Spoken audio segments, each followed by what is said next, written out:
Do you have trouble changing or keeping habits? Changing habits is not easy. Sometimes for me, when it comes to changing habits, sometimes it's easy and other times, not so much. But I've learned it can be simple if we use one thing that we don't usually associate when it comes to habits and discipline. I'm Thomas Edwards, creator and author of The One-Up Effect, helping high-performing professionals have fun becoming their best self through purpose, play, passion, and performance. In this video today, I'm going to share with you one key element that you can start using today to help change and keep your habits.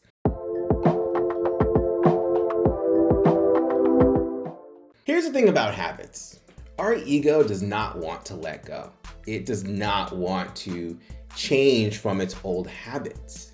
And really the only way to change habits and be able to keep them is if we remove the old habit and replace it with something that we enjoy, that feels like a reward. Here's the thing about habits.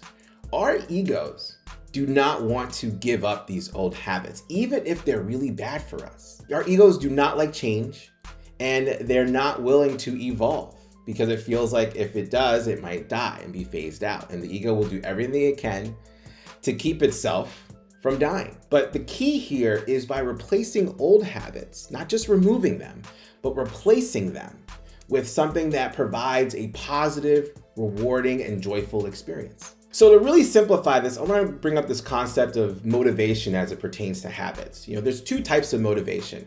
One is extrinsic. This is the type of motivation that many of us typically use to start changing our habits. For example, a lot of New Year's resolutions all about losing weight. Well, the idea of looking better or feeling healthier, which is extrinsic, is enough for us to want to get going.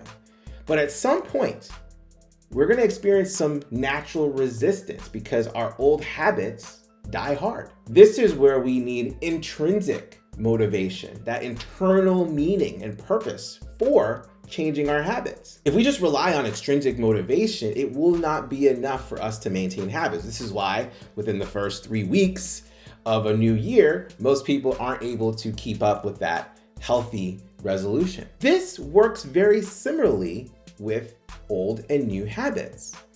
Here's the thing. Extrinsic habits are associated really well when it comes to changing new habits. We fantasize about the desire of that external outcome of having had that habit and acquired it and kept it.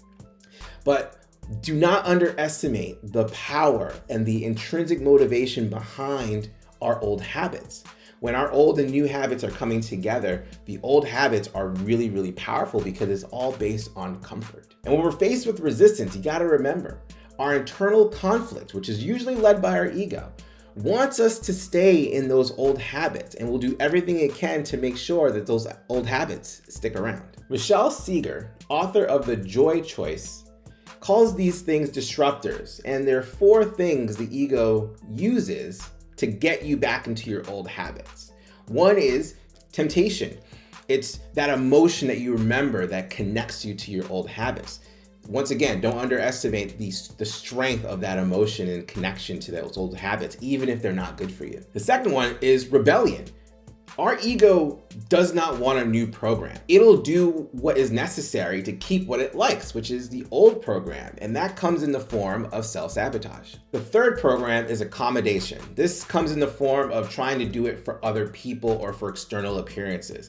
This is where extrinsic motivation can really come back to bite you in the end, because if you're doing it for something else outside of yourself, it's not going to last. It's so important that whenever you make change, you do it for yourself. When I had to make the choice of becoming sober and not drinking alcohol anymore, the idea of doing it for my family, which is a notable cause, I knew wasn't going to be enough to keep me sober because I wasn't doing it for myself. It was only going to be a matter of time before I would feel they let me down, and then I would go out and make that as an excuse for me to go out and drink. I had to make the choice for myself. And when I make the choice for myself, then the habit and the new habit that comes in becomes much more powerful and more likely to stick. And the fourth thing is perfection.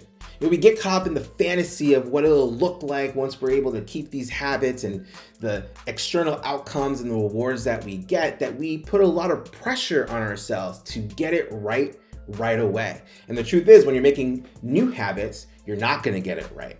But it's those moments where it can easily allow the ego to come in and say, hey, you failed. You're not gonna get this, so why bother try? And it makes it so much more easier for you to go back to your old habits. So now that you understand these programs that can get in the way of you being able to adopt and keep these new habits, how can we get ourselves to overcome those particular moments when we're faced with the choice, and it almost feels instinctive, where we choose the old habit over the new habit? What can we do to prevent ourselves from going in that direction and stay in the new direction that we want to go in? Hey, I hope you're enjoying this video, and I want to let you know that I have a presentation on how to make life a game that you can win and have fun playing.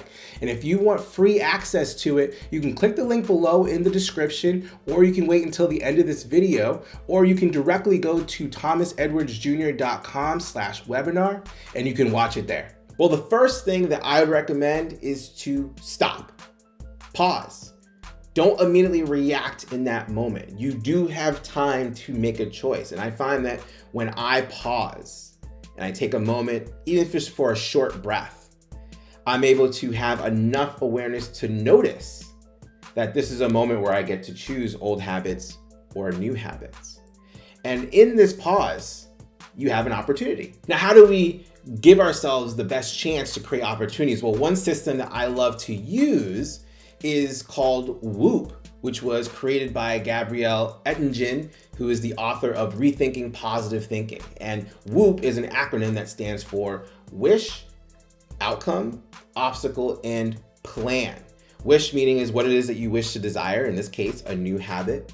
What's the best possible outcome, O, that can come from you establishing this new habit? And when you feel really good about the outcome, then you can take that energy and now face the next O, which is what are the potential obstacles that can be in the way of you not being able to adopt this habit and this outcome? Once you have the obstacles there, then you go into the most important part, which is P, a plan. We oftentimes don't have a plan for when these moments occur. And if the more that we're able to plan for these obstacles, the more likely it is that you'll be able to think of it in this pause that you'll have. For example, if you're someone that is trying to adopt a new workout regimen or going to the gym, it may not be enough after a few weeks to just get up and go to the gym. You might have those days where you wake up and you're like, I don't want to go to the gym. If you set yourself up, for example, by putting your shoes or even like your gym bag right at the foot of your bed, so when you get out of bed, your feet stumble across those things, it may likely push you to get to the gym.